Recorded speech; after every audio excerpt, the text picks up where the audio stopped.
I think there's no doubting the upset, if you like, by the American authorities.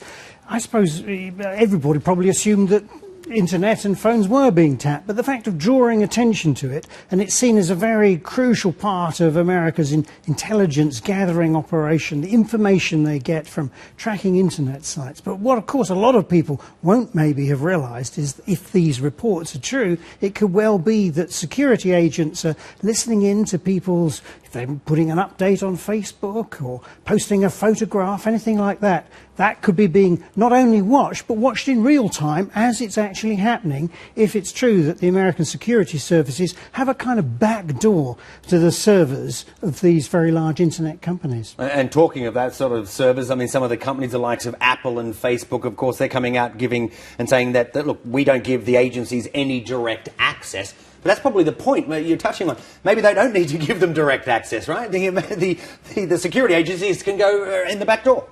Well, of course, for the big internet companies, I mean, their brands are at stake. And so, for example, Facebook has just said, we do not give anyone access to our social network system.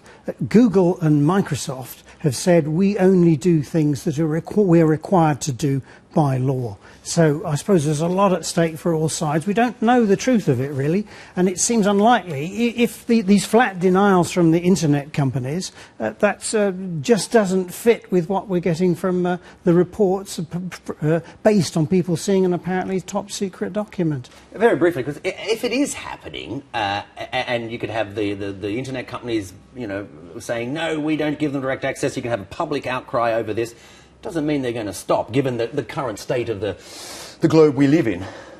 No, I suppose it won't. But I think many people will take it for granted, won't be surprised that this kind of surveillance goes on. But maybe people in the past haven't realised the scale of it.